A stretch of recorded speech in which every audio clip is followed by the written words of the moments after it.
we've won! Yeah! First win in 24 days. Yeah. Decent win. Good performance, wasn't it? Yeah, decent win. Good performance. Restricted Palace to basically 9 on nothing. I think they only had 5 or 6 on 5 or 6 attempts, and none of them were on target. Ruddy certainly wasn't tested, was he? Yeah, Ruddy had a very quiet night. Obviously, he did his thing at the end of grabbing the ball, basically had nothing to do. He probably could have gone to make a cup of tea a few times, in all honesty. And I must say, excuse me if I cough a little bit, as I'm awaiting a COVID test back. So, touch of the COVIDs. Maybe. Let's hope not. Luckily, my mum came back negative, so hopefully it's just a seasonal cough. But I was like, I'm not going to take any chances. But reverting back to the game, comfortable win. Defenders, I think, did their job well. Ruben and Nelson also were again decent, but obviously, clearly, man of the moment was Adama, of whom we would love to see him do that more often. Obviously, it's such a long way for him to score. It would give him a massive confidence boost, but the way he took it was just sublime. Gave the keeper no chance, even if the keeper did get a hand to it. The power and just the force on that left foot was excellent. His first goal since Espanyol at home. His first in England in a domestic competition since Man City, I think it was, when he got the first one and put us right back into it. Of course, could have had a few more. Fabio, bless him. Honestly, I really hope he does put one away. That first one particularly was gilt edged, even if it did take a slight deflection off. I think it was MacArthur when the ball came into the box. But the striker has to put those away. He looked so sad and upset there, and he the shame is he did everything right. He pointed where he wanted it. He got into that position. The ball was delivered, and then he just, I don't know. I don't know what happened, but he seemed to be. It strikes me his speciality isn't in the air, because he's. I tell you what, is interested with him is he's got a bloody quick turn and shot. Really, he does, as you showed really with the one when the ball came to him on the edge of the box. Yeah. That was again decent. His touches though again weren't too shabby. He's obviously he needs to improve in the air. And the service to him in terms of him coming forward again was more quiet. At least he was able to get onto the ball a couple of times and be able to really chase for it. Certainly, I think that just showed that Nuno's evolution. Nuno's evolution is, I think, slowly working. And good to see both Patrick and Morgan back. I was sad that Morgan was down that right hand side and came on for Adama. I think it was a fair bit limited in that. But Patrick holding up the ball very nicely for his 15-minute shift. He's a man mounted. He looks like extremely bulky. And we need that attacking presence in terms of that strength going forward. But yeah, on the whole, restricted Palace to basically almost nothing, and very decent job overall into the 4th and the 5th round draws. It's both take place at the same time on Monday because of calendar constraints. But first step of 4 to Wembley, hopefully. Ticked. That'd be obviously Wembley having the semi-finals, which is still a bit daft, but there we are. But on the road to Wembley, and FA Cup should definitely be something we're targeting, and obviously 2 strong lineup paid dividends ultimately tonight. We made 2 changes. Palace made 9. And I think the experience was going to come through in some way or another. Well, yeah, we bossed it. I have to say, we bossed that game. We never looked in trouble. I mean, to be honest, if they changed 9 and we essentially played our strongest team, give or take, bits here and there, we bossed it as we should have, and we did, which is good. And I suppose that's the good bit, is that we did. We did boss it as with our strongest team, so good. Well, I think let me just check the possession wise. Actually, sorry for interrupting, because I think possession wise was again the possession wise for us. It was 54-46 in the end, but still, in the first half, it was 60 plus, I think 66 at half time or something like that. So obviously, even though Palace came more into the game in the second half, we still never looked in any doubt. Yeah, they had 5 shots, none on target. They had 5 shots, none on target, compared to our 13 and 5 on target. So you're right. Continue. I forgot what I was going to say. Bossing it. That was it. Yeah. I was on Adama's goal. I was feeling a bit emotional, really, because I look at you. You watched him, and he actually looked like he was going to cry with some tears of joy. He looked overwhelmed himself that he'd got that goal. He looked really overwhelmed and pleased that he'd done it, which is, I'll be honest, nice to see. Absolutely. I thought that was nice. And what else was being hard? I thought, and I do think Neves and Dendoncker absolutely controlled that midfield. Moutinho had a good 20 minutes, I thought, at the start, but then started to disappear out of it a bit. And I'm hoping that he learns. He's got to kind of learn that his legs are going, and he's not going to be able to make some of those challenges, because he made one of those silly challenges again when the players run past him. He's tried to get back. He's got to. And it comes to everyone who gets older, even at the shitty level of football that I've played at. You realise you can't chase after everything anymore, and you have to change your game. And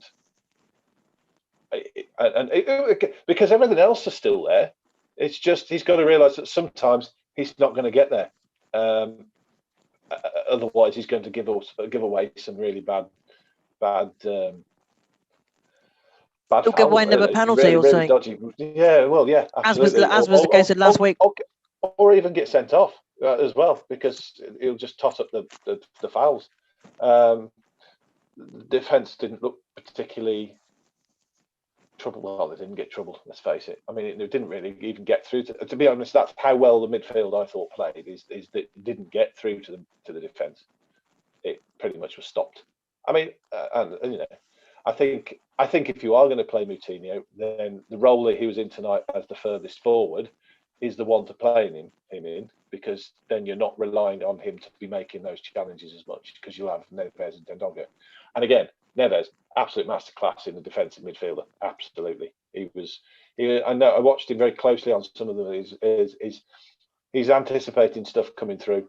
He doesn't need to make spectacular last-ditch challenges, because he's already taken the ball off them. He doesn't, and that for me is the class of an absolute class defensive midfielder. Absolutely spectacular. It's like with centre halves as well. They don't. If you've got a centre half who's continually making spectacular challenges, it's a lot of the time it's because they're in the wrong place and they've had to. The greatest defenders for me are the ones who just take the ball or just take it away before it even gets to anyone. So that was good to see. I thought Cutrone as well. But, to be honest, he does look. Silva, I like his positioning, but you can just see it is definitely the age thing and experience, and that will come. So having Cutrone there, who's who, albeit young, he's a lot further on in his education, really, and you can just see that even in the last 10 minutes or so, he's chasing after stuff. He's holding the ball up well. He's strong. He's just stronger because he's a few years older as well. That'll come for Silva, but this should take pressure off him. I think what will happen now is Cutrone will play, because obviously he wants to impress and stuff like that. I think what the style we're playing in this formation will suit him better as well, and that'll take the pressure off Silva. And then when you see Silva come back into the side again, which will be in about 5 or 6 games, I think, you'll see a different player. You'll see a better player. Whereas if we just kept banging him in and trying to hope, he'll just lose every last bit of sap of confidence and everything. So hopefully it's good. I do think I liked Cutrone before, because I thought, okay, he wasn't getting loads of goals or anything like that, but as an understudy to Raul, he does the work up front that you need in our team, and he will chase down and harry defenders, which I like from a striker. and he does that, and I think that will benefit us greatly. Even if he doesn't score himself, I think that will benefit us massively. It'll take a lot of pressure off us, that's for sure, I think. And he looks like I'm going to drop the crap joke in again, Cash. He does look like he's been on the pizza and the pasta a little bit. Yes, just as I'm guessing most of us have within lockdown. but that'll soon come off. Getting working around, But that's but it's encouraging. That was a much more encouraging display in general. It was just, there was rough touches by quite a few of them, but it was just generally sharper. Generally, I'm still not 100% convinced on Aït-Nouri. I'm afraid he had a great debut with the goal and stuff like that, but he just seems to have become a lot more erratic. But again, he's a young player, and he's a very young player, so he's going to have periods of that where he's going to look good and great, and then suddenly look like a bag of shit, and then look great again. But that's what happens with young players, I guess. Yep. And then either the bag of shit comes to the front or the greatness comes to the front, and that's the way they go in their career. I thought he grew into the game better. He started off quite nervously and was just kept. He seemed to do a lot of trying to kick the ball through the player rather than round him, and then got a lot. And as he grew into the game, he got better. And I've noticed that, to be honest, on a few of the games that he's played now, he seems to start a bit wayward, and then it's sort of like kind of sausages himself out, and then he's all right again. So I'm pulling negatives out of what was actually a very positive evening. I'm struggling to find them, to be honest. No, if I was going to say anything, those are the things. Dendoncker came back in, looked great, and to be honest, I thought Dendoncker looked a lot sharper than before he went out of the team. So whether he was actually maybe carrying an injury before, or a niggling injury, and then the full injury came, that's given him a chance to get over the whole thing, and then he looked a lot sharper. Yeah, so, well, the fact as well, maybe just chuck in, just that 25 years of age, he's not going to be at his peak for a while. Worth 28.8 million according to Transfer Market, which is pretty impressive. But he looked. That's all. But tell you what, for a 25-year-old who obviously came here and it took him a fair bit of time to be drafted in, still remember in that first Premier League season, but people demanding and clamouring for Leander to be like, where's Dendoncker? Give him time. And that's what he can show, as he showed tonight. Unlucky with the header, which was stunningly stopped by Palace's keeper. Unbelievable delivery from Traoré and the way he scooted past him. Lovely. And lovely. Just dipped it past the man, just got there just before him, a little toe to get the ball round him, and then lovely. Great header from Leander, who put it exactly where he wanted to, and obviously the keeper did his job, and fair play to him, fair play to Palace's keeper on that one.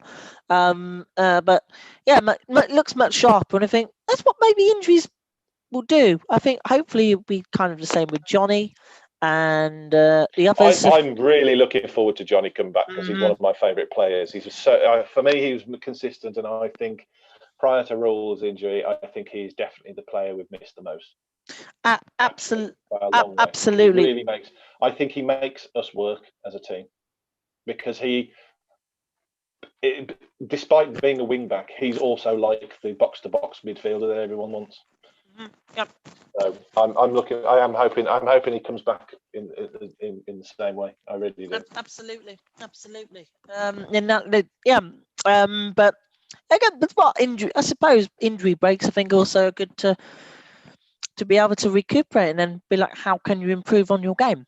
And as say, Leander, I think, is clearly maybe thought of that. Yes, it was a small injury in the grand scale of things, a bruised knee, but still a bruised knee can be, if it does get painful whilst on a football pitch and it's persistent, then I think it's got to be sorted ultimately. And learn too that this is out of the 3 seasons in the Prem, this is the first season where we've had a real mounting list of folks on the sidelines during the whole season, actually, as well, because of Sice and Connor both getting COVID.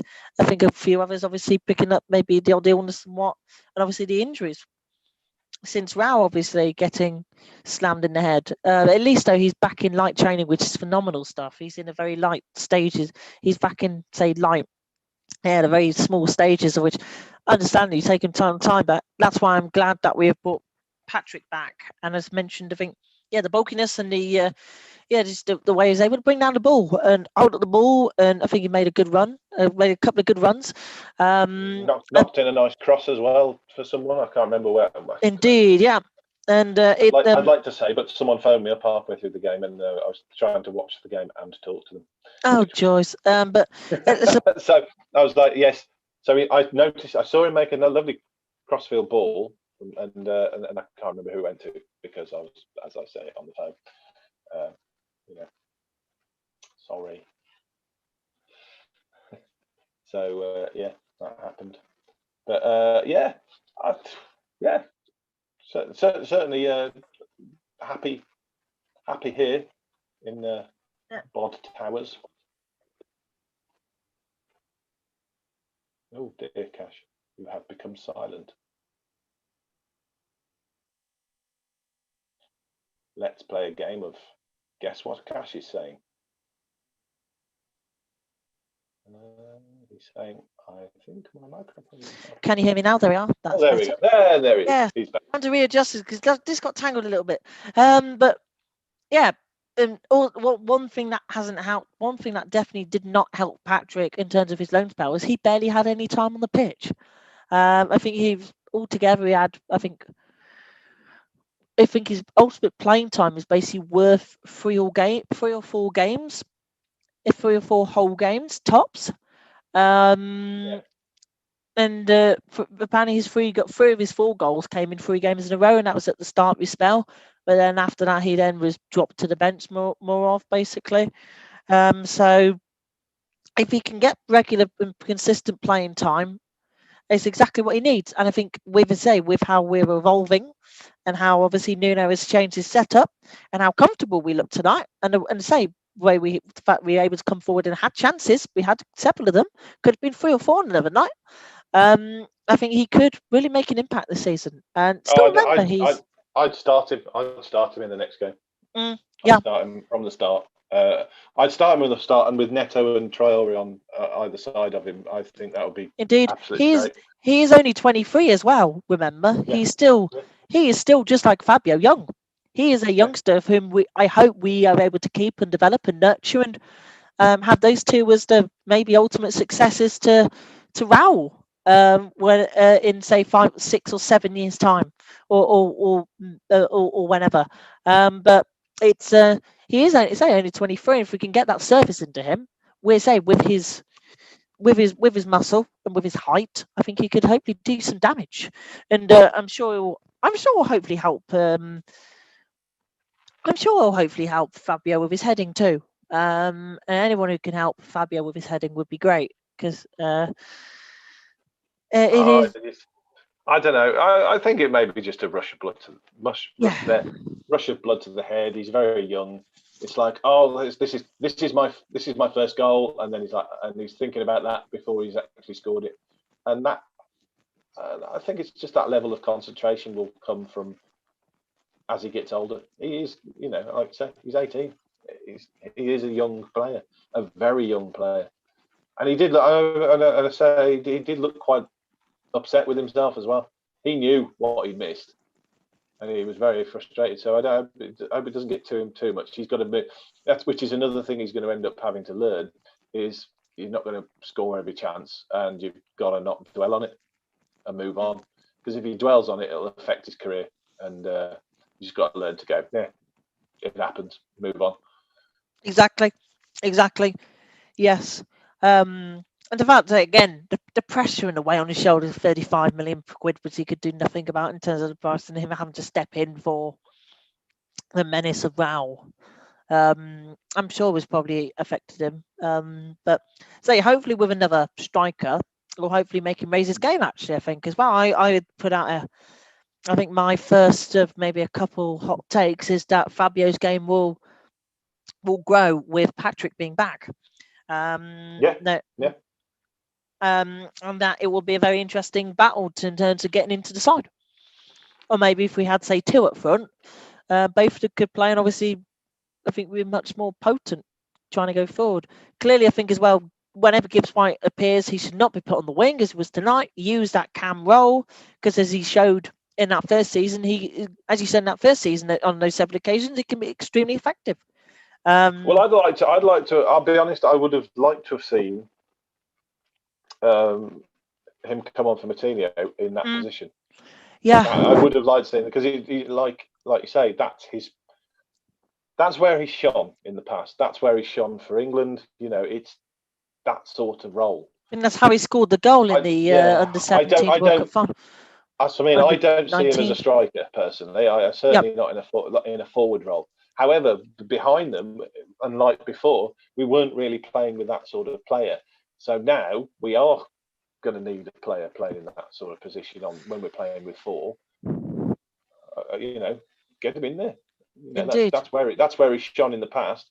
Him or Vitinha. I thought Vitina's all right as well in there. And if you've got a pairing of Neves and Dendoncker behind, and then you use them from the start, and then bring Moutinho on near the end in that higher up the pitch role, because then he's not reliant on needing the legs to get back as much, but he can use his experience to hold on the ball higher up the pitch. Yeah, exactly. And then and be capable of it for that period of time. Because if he plays like his first 20 minutes he did, and you bring him on at the end of it, at the end of games, and he plays like that every time, absolutely amazing. Exactly. Indeed. Because still remember the through ball we put through to Jimenez, who in that equaliser against Chelsea was exquisite. Obviously, that the weight of the pass could have easily seen the ball fly into the stand or fly wide or come off the defender. But as he's shown, he has talent, and if we're able to use it within the cam role where he's has excelled in the past, I hope we do. And before his broken foot at Swansea, he'd gotten to the groove of it. Yes, he had only scored one goal, and I think it was a tap-in in his first game. But it sounded like he had really got his feet under the table, and I think this is exactly what he needed.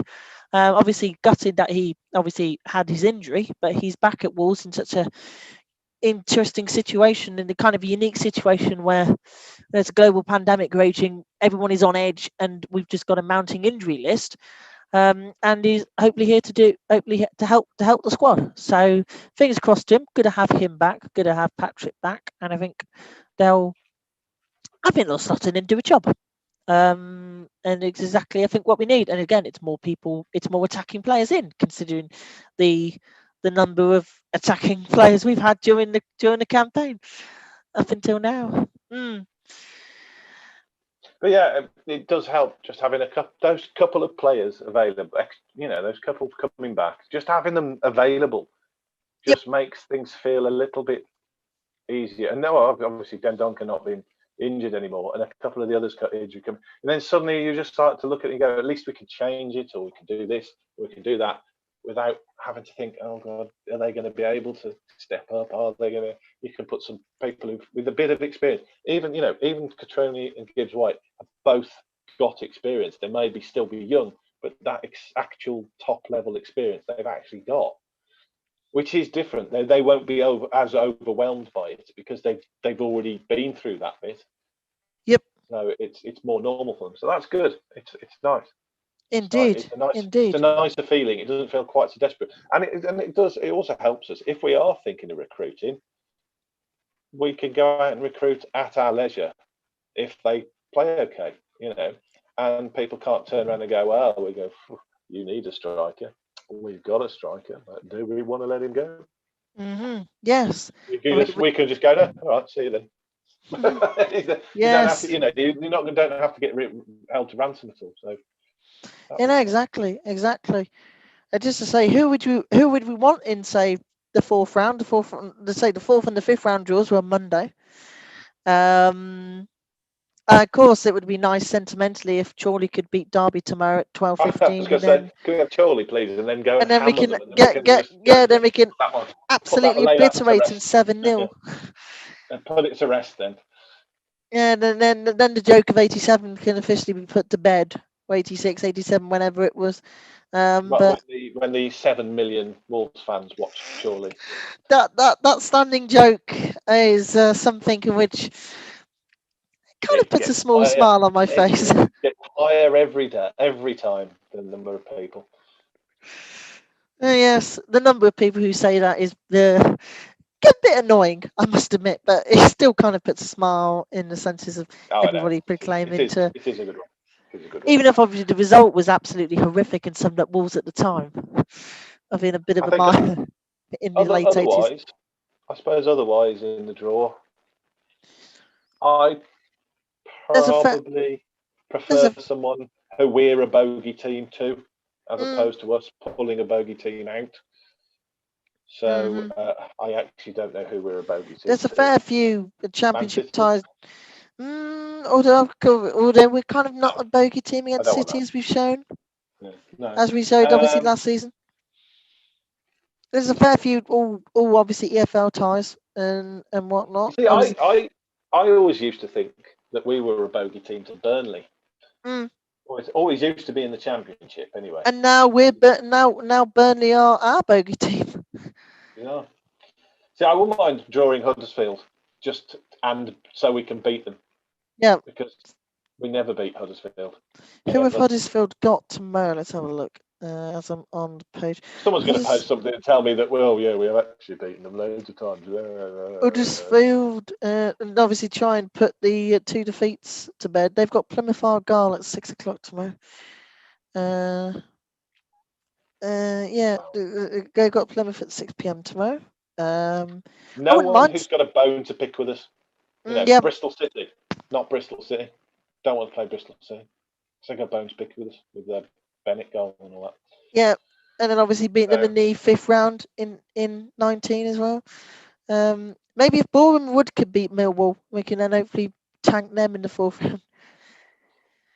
Obviously, Chorley have got Derby, or maybe even Marine, who have got Spurs on Sunday, which is just a fantasy story in itself. It's magic of the cup of 8-tier team, one of the lowest teams ever to reach the 3rd round of the cup, and they've got at the time when Spurs were drawn, they were leaders they were Premier League leaders. So I want them to go through and play us, and then we can crush their dreams. Indeed, it would be nice. 5 o'clock on Sunday against Spurs. It'd be an ultimate fairy. If it would be one of the biggest stories in world football, quite frankly, if an 8th-tier team beat a team from the top tier. Even kind of, I'm guessing the expectations of Villa tonight were small, considering they put on their all of their squad was under 23, I think, because of the COVID. Because of a massive COVID outbreak. What was the final score in that? Aston Villa 1, Liverpool 4, but Villa actually equalised 4 minutes before half time. Mane put them in front, and then a young guy called Louis Barry, 17 years of age, of whom signed last January, signed in January 2020 from 800 grand after a spell with Barcelona's academy. He did a breakaway goal and slopped it in quite well by the sounds of it. And then Mane got another, and then so did Wijnaldum and Salah getting the others. But all of their team under 23 or what is and them giving Liverpool a bit of a test is quite a result. We play teams which are all under 23 nearly every week. What are they on about? What's so special about that? I know, yes, indeed. We've got, look at our bench. Corbanu, Perry, obviously Gibbs White's still young himself, and Catrone's still young. We've got plenty of under 25s, and that's still the exciting thing about the squad altogether. But if we could get an EFL team, if we could avoid the Premier, if we could, as we did in 18-19 getting to Wembley, if we could get 2 EFL teams in a row, that would be nice. Because of course, if obviously Shrewsbury in that 4th round cracker, of which had 9 goals in both games. Who'd have thought that? 9 goals in. maybe Stoke. Get revenge after it. But clearly Nuno learnt his lesson from Stoke as well. Of playing a very mixed bag back in September or October when a tenner went down the drain. Or Birmingham City, yeah. Birmingham City, well, none of their awful, horrible fans can turn up. Oh, yes. Who have Blues got tomorrow, just out of curiosity now? I think Blues have got one of the big boys, if my mind serves me correctly. Birmingham City. Where are they? Can't find them on here. Are they playing on Sunday instead? They've got Manchester City away. So all I say to Blues is good luck. Maybe Crawley Town if they give Leeds a banana skin. Or maybe even Morecambe if they could do over Chelsea. Anything is possible, as say Bradford City showed in 2015, 2-0 down at Chelsea, and then absolutely annihilate them in the second half. But yeah, it's going to be interesting. Hopefully, if we can get a League One or League Two team, it would be perfect. Because then hopefully Nuno would then think, oh, again, perfect opportunity to help us leap forward towards maybe trying to really go for it. This is I think a perfect opportunity of making use of a bit of an inconsistent league season at the moment, to then fire us up in a cup competition. Where, as I say, 41 years without a major trophy, win that, and then we obviously also go straight back into Europe for a second season in the last 3, which is unheard of in recent Wolves history. I'm absolutely sure everyone would take it, and maybe this win will bounce us tonight in the league. Well, hopefully, that's the thing. Hopefully, they used that as a bit. Well, I wouldn't say a bit of a training game because they didn't look like a training game. Some of the beat Palace. More like training games. We've only lost against Palace once since promotion. That just looked a better performance. Absolutely. Even with some of the wayward touches, it looked a better performance. The tempo again. We had a bit more tempo, and that's as you know, every time I come on here, all I ever ask for is some tempo, because I think that's very important in a game. Tempo, being dominant in possession, and the defence not having really too much to do. And that was indeed the case tonight. It felt really, really satisfying. Just say as well, they were still. As I think the Athletic status in terms of swinging into a bit of transfer stuff. Obviously, Patrick and Morgan are back, but we're still, even if they were suggesting earlier before then. Tim Spears has seemingly put hot water on anything, as Mr. Spears would do. But supposedly we still wanted to have a look at a striker.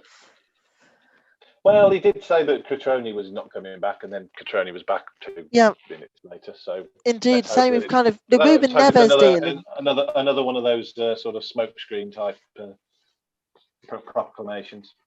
But only Wolves know what they're doing at the minute in terms of transfer stuff. And I'll be honest, I actually, as it is, I actually agree. I don't think we'll be getting anyone in, and if we do, it will be near the end of the window. And maybe someone young. Considering obviously that's the way we're looking. Undoubtedly somebody young, but it'll probably. I wouldn't be surprised if we don't pick up someone in the same vein as we did with Neto. Which was seen as a strange signing, but he's paid off dividends, and not too bad tonight. Absolutely. Even if he got clouted, I think once or twice. Also, the referee. Also, 2 other things. The referee, David Coots. His inconsistency again is ridiculous. I did like the when our players got kicked over and he did nothing, and then literally 30 seconds later, I think it was McCarthy tripped over his own laces, went to the floor, and they stop the game, and everyone's like, what? And then the players, and then half the Wolves lads absolutely run up to him and vent their fury. I'm not surprised. That was just like, good on them. And they might as well go for it. He then gave the ball back to the keeper, and they're like, "Well, does that mean you made a big boo boo there?" It was a back pass. It was obvious that was a back pass and a half. It was ridiculous. Also, BT Sports sticking us on one of their invisible channels. Many people trying to find to struggle us. Quite frankly, doing it like that is demeaning the FA Cup, in all honesty. You've got BT Sport 1, you've got BT Sport 2, BT Sport ESPN. Make use of the main channels for the games you're showing, for God's sake. You can see why ITV has snapped their rights up. There's ITV Yeah, this is not like a couple of years ago actually, but it's fully free to air from next season on ITV and the BBC. So no paywalls, thankfully. I think they'll be showing a fair few games online and whatever else. I don't know, obviously, how the operation model could work, particularly within this COVID period. But yeah, all games next season, FA Cup wise, are free, and that is really exciting. I think first time since I think actually it was the first time since I think it will be the first time since the final of '88 where the Beep and ITV have showed games in the same competition. First time they say they've showed the final together, and of course Sadly, that one. I can remember that year, but because I'm, as you can see, grey and old, but I was only 14 then. I'm not that old. Yes, I think it was right. It was '88 when obviously Wimbledon stunned Liverpool. Keep coming. It's not that old. Yeah. I'm just. Otherwise, transfer wise, I don't know. I don't know what to say, certainly really. quietened. I think it's certainly quietened down since bringing back Patrick and Morgan, and I think they're going to have a fair part to play in the next few weeks. And the fact that Patrick is able to play 20 minutes or however long it was, considering he only got back to Compton at 5 p.m. last night, is encouraging. Rushed back to Compton, and then just over 24 hours later is then back on the pitch, and as I say, put in a decent first 15 minutes. So it's more to come for the lad. Well, that's it. Nice. That's a great segue. More to come at Everton. So, what do you think there?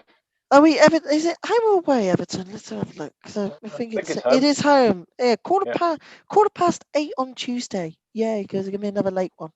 But will be interesting. Everton are very much in the mix. Everton very much in the mix for Champions League at the minute. They've really got their feet grounded with Ancelotti, who's made some rather shrewd signings and what. And they've got potential on their day. When they can be good, they can be extremely good.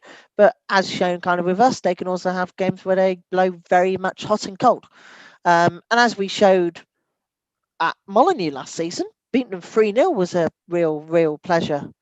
Yes, it was. Oh, it was a boiling hot summer's afternoon. Oh, it's a double pleasure because my brother-in-law is an Everton fan.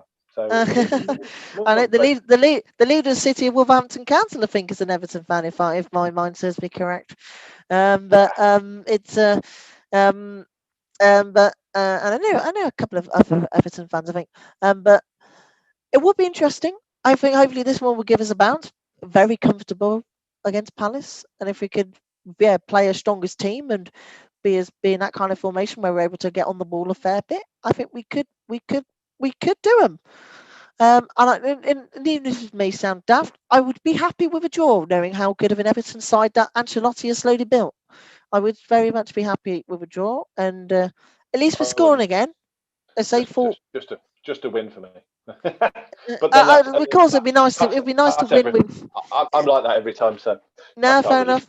It'd be fair enough. At least we're scoring again now, though. 4 goals in 2 games is good. We're back amongst goals and having good chances. I think I will be positive. I will go with a 2-1. I will go with a 2-1, which is something I should have got at uni, but there we are. I think we'll give that performance tonight will give us a nice bounce. Catrania will play. Gibbs White will probably have something to do, something to contribute, and we'll be able to give Everton a bit of a surprise, as they've kind of been a small bogey team against us, I think. Yes. I can't remember, how did we do? Of course, that first season at Molineux, of course, was the first game back. Of which, against Everton, at least against Everton, crucially, we do score goals.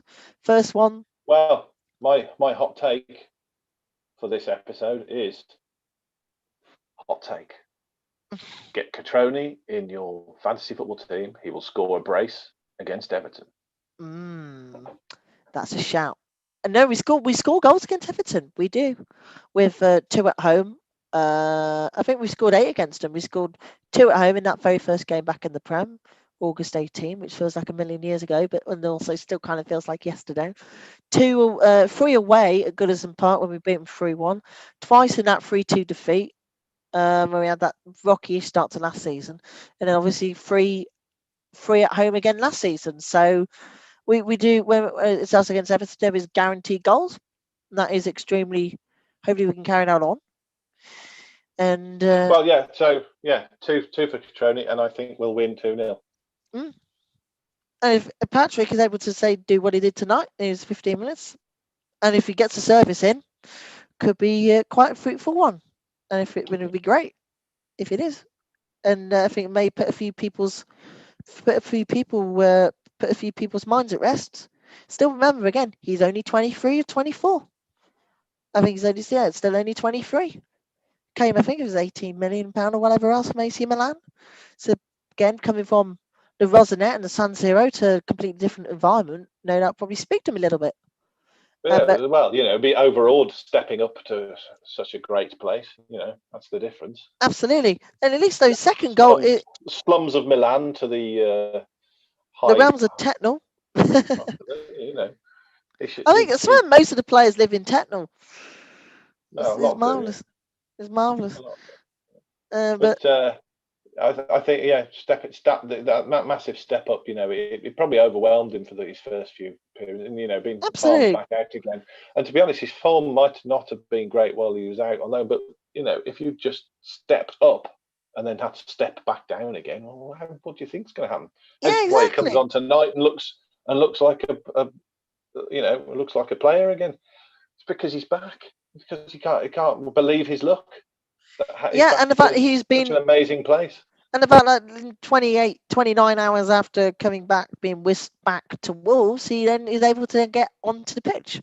And his goal against his last goal for us, which was against West Ham in the Premier League in December 2019, excuse me, was really, really nice. Where he was able to take his first touch that evening, and then the way he put it in was terrific. And then obviously him absolutely just loving that moment, I think obviously has helped him to make him a real favourite with us, and I'm glad that's the case. And I'm sure his presence and his physicality will do us good. So you're going for a 2-1, was it? I think I'll go with 2-1. Everton will probably score. Everton will score as they like to, and I've got all the capabilities of doing so. But I think tonight will give us a nice bounce, and we'll get a win, and then hopefully put a few folks' minds at rest. Still, though, just to reiterate, we're 11 points clear of the drop zone, and we haven't conceded 5 this season, as last weekend with the Albion. Yeah, true. So 2-1 for you, 2-0 for me. I'm going to end it there. I say I'm going to end it, but I don't have the controls tonight, so I can't end it. So if the Invisible Man is there, if he could end the stream for us, that would be fantastic. And I will just keep talking until he actually does. So in a minute, I'll just go. Yeah. Yep. And I didn't know. It was just like that. Yep. Thanks for watching. Thanks for watching. How many of you? If you want to come on, then. I've just been told I have got control. Oh, I have. Oh, yeah. You do. So mistake. Sorry. If you want, if any of you ever want to come on, then you're more than welcome for some first game chat, and we'll be back on Tuesday. Yeah, back on Tuesday. Yeah, what an honour I am. Hey, yeah. Anyway, all right, catch you soon. Yeah, you'll see us on Tuesday.